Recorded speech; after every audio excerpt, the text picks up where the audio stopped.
And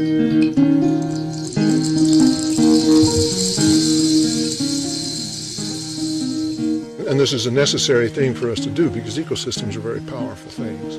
And they have the ability to eliminate us if we become too discordant.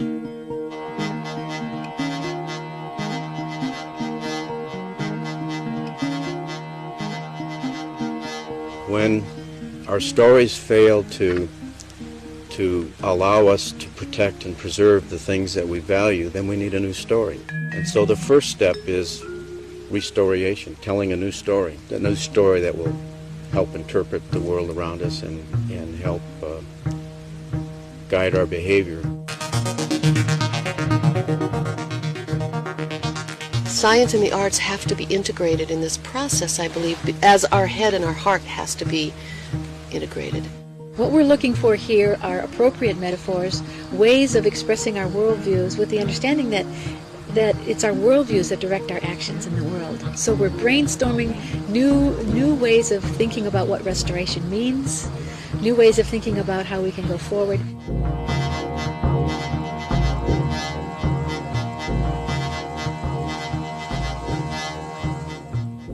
And that's what restoration should be in many ways. It should be the healing of people to place and fostering a relationship that's healthy between people and the place that they live. Finally, there's something to do in relation to the world that's not, crushing cans for recycling and not just writing a letter to the congressman to try to prevent the latest horror. One of the greatest values of community-based restoration work is that it creates situations where people engage natural systems and thus put themselves in the way of learning directly from nature. To be absolutely engaged with other human beings, our offspring, our parents, our spouses, our neighborhoods, our communities, to understand that there is nothing in between me and you. A process that engages all of our capacities, including our spiritual capacity, with the land. The land is our mother, literally, and not just figuratively. Hopefully in that process, develop a greater appreciation for the fact that we're a part of it rather than apart from it. If we want to restore it, we've got to restore perhaps our position in relation to the ecosystem rather than making the ecosystem into something that we think it should be. For those of us who are suffering from cosmic despair, the act of restoration itself is a way of coping with that. That's where I see restoration fit in. It's an answer to despair. It's a great answer. It's us remaking the world.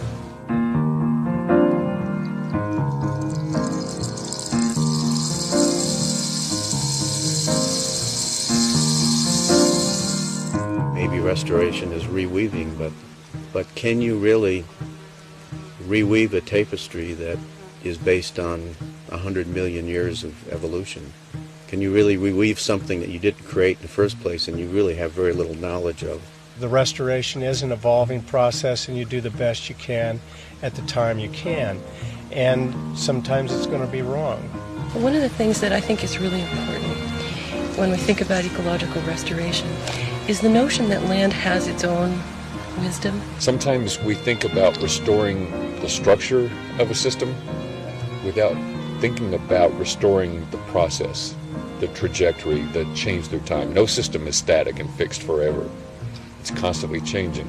Always approach your interactions with these systems with great humility, because you don't know them that well. You know a lot about them, but you don't know everything about them. And you don't know the future. All the unpredictable things that can happen that can give you a lot of humility. And I think anyone that's practiced, especially a practitioner of long standing, has a tremendous amount of humility about the subject of restoration.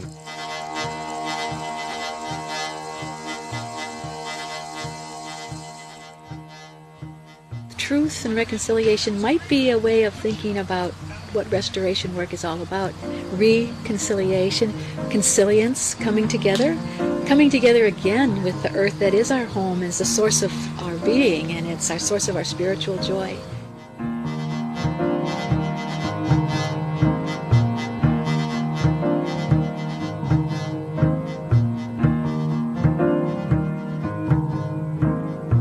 long-term ecological research program, and from Spring Creek Project for Ideas, Nature, and the Written Word, Kathy Moore, who spoke yesterday, Charles Goodrich, who read poems yesterday and will read some more today. We worked together to try to bring new stories before us, and we do this by a series of programs that include a field symposia, such as gatherings of about 20 people. The first gathering here was on new metaphors for restoration of forests and watersheds. Other topics have been the meaning of watershed health, and we've met at the H.J. Andrews Experimental Forest and also Mount St. Helens. Both of these are special places. And at Mount St. Helens, the theme has been destruction and renewal in geological, ecological, and human dimensions.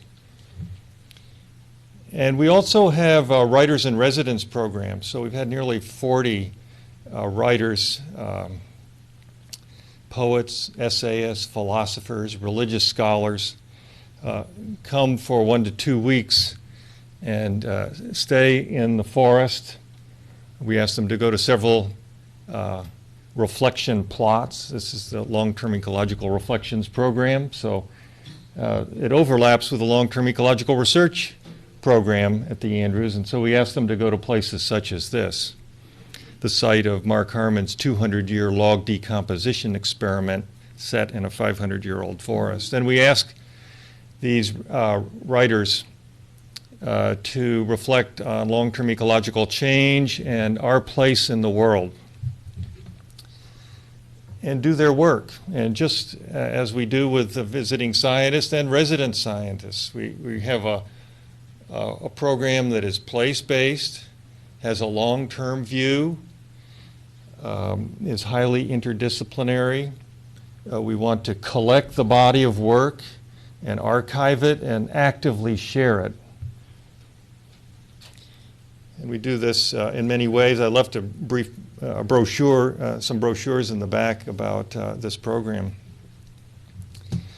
And it's been very interesting and heartening to see the parallels between the engagement with people from the humanities and the people from the sciences, and how much crosstalk there is. I was concerned early on that the science work at this place might be something of a handicap, and certainly scientists are handicapped in our ability to communicate the way we feel about places and see past the numbers.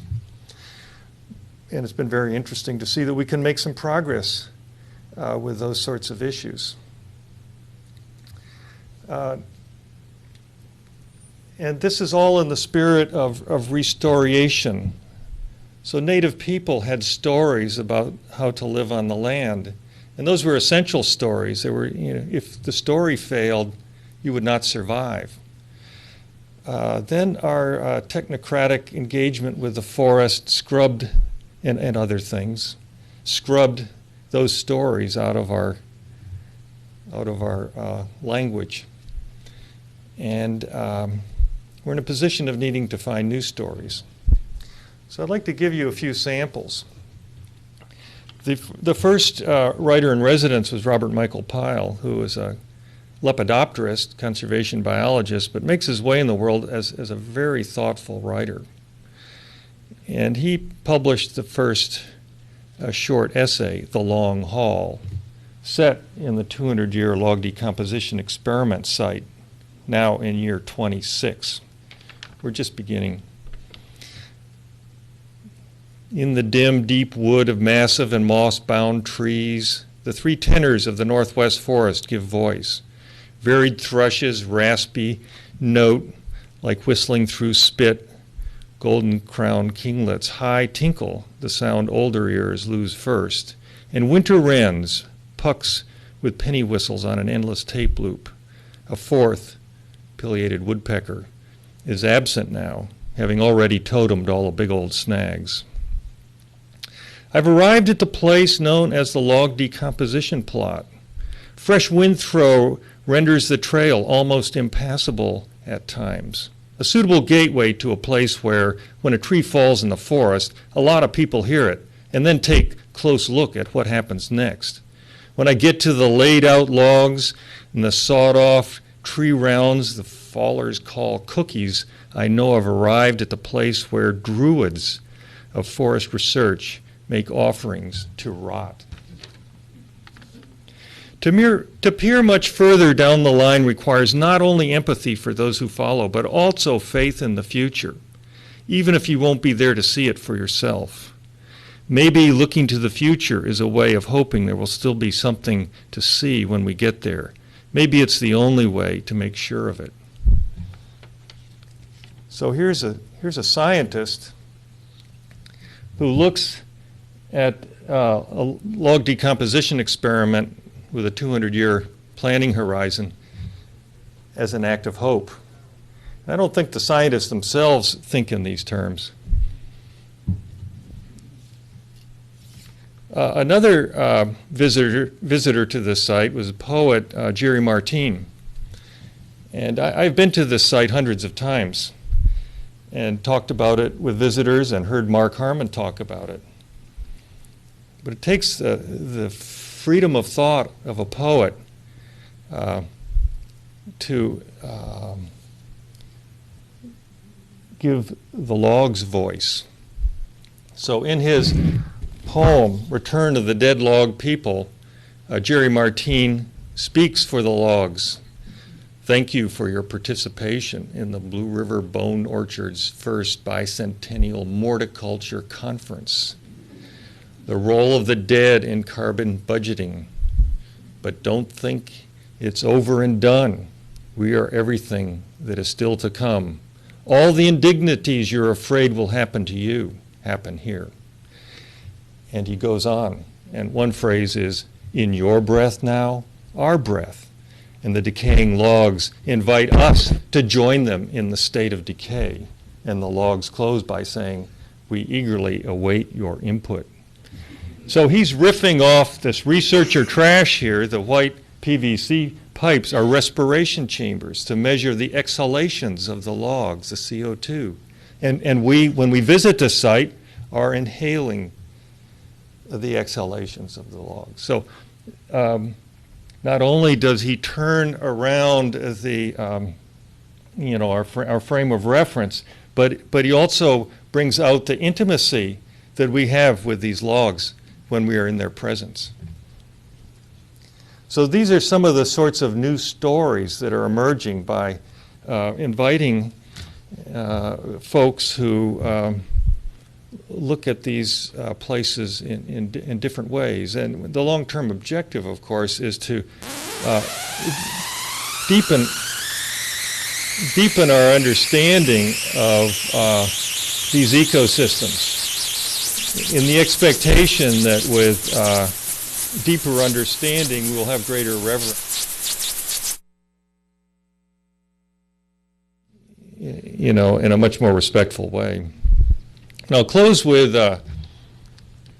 the closing paragraph from an essay by Robin Kimmerer, who is a moss biologist, a bryologist. She's an enrolled member of the Citizen Band of the Potawatomi in her upstate New York neighborhood, mother of 2 daughters.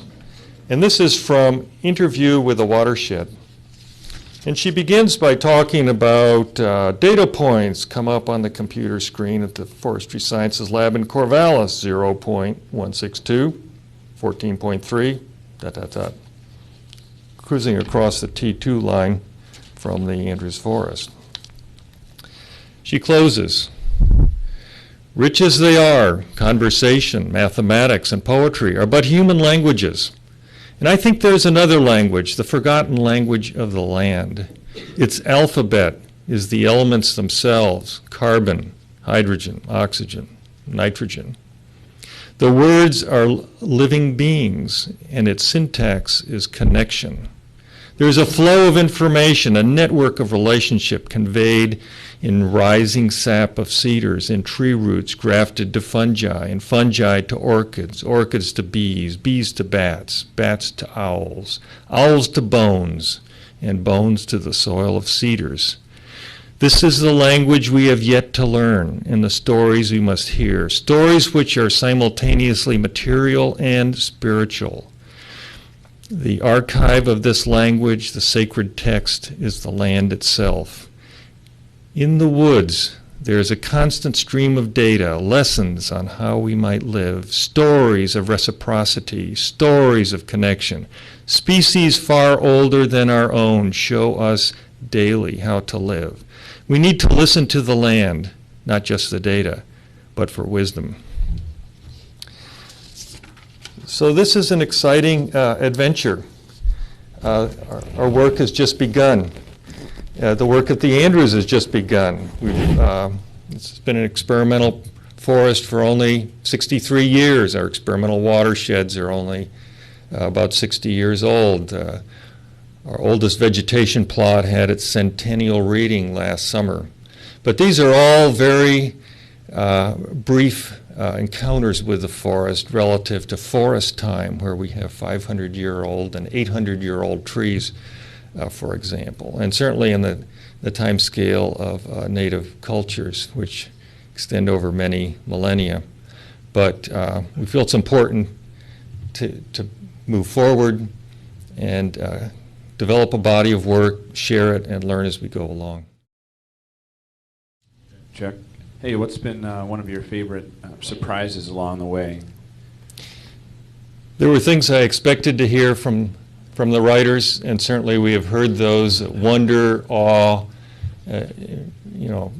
being dumbfounded by the complexity of the system. But there were surprises, such as people like Bob Pyle seeing an experimental installation as an act of hope, or another writer, Barry Lopez, saw it as an act of humility to undertake something that is going to have such a long life. And so, or Jerry Martine's work of turning around and having the logs, giving voice to the logs. So I look forward to more of those surprises. And for this experiment itself, and we asked them to go to other places as well, it was very interesting that the first encounter of land managers with this site in 1985, we were apprehensive about that, because here are 570 logs selected to be clean and clear, without defect, ready to decompose. And we thought we could hear a lot of negative reaction to that, the waste in it. But land managers from the Willamette and Umpqua National Forests, which is the two big breadbasket forests of the timber era, we're at the forest for management team meeting. And at that time they were foregoing quite a few millions of dollars to the federal treasury in timber sale receipts by requiring that loggers yard unmerchantable material to the landing and burn it. And here was an ecological rationale expressed in the commitment of this experiment, not the results of the experiment that were to unfold over centuries, but the subtext was, wow, these scientists are really taking the role of the dead in forest ecosystems and soils very seriously. And so they went back to their meeting, and within 24 hours of their experience there, they changed their practices and allowed much more of the woody material to remain on the site for ecological objectives as well as monetary.